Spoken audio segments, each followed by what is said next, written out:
ఇదిగో ఇక్కడికి వచ్చేస్తున్నా. ఒక అతను మీరున్న లొకేషన్ ఎక్కడ అని నన్ను ఒక క్వశ్చన్ వేసిండే. నేనున్న లొకేషన్లో మీకు చూపిస్తున్నా చూడండి, చాలా బాగుంది. ఇది జీబీఎస్ ఏదో ఫంక్షన్ హాల్.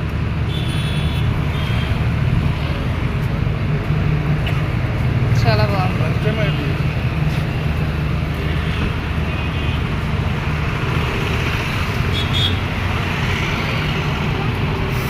ఎండ ఘోరంగా మండిపోతుంది ఎండ. వావ్, ఈ ఫ్లవర్స్ ఎంత బాగున్నాయి. ఆహా, రంగురంగుల పూలు చూడండి, మనసుకి ఆనందాన్ని ఇచ్చే ఫ్లవర్స్.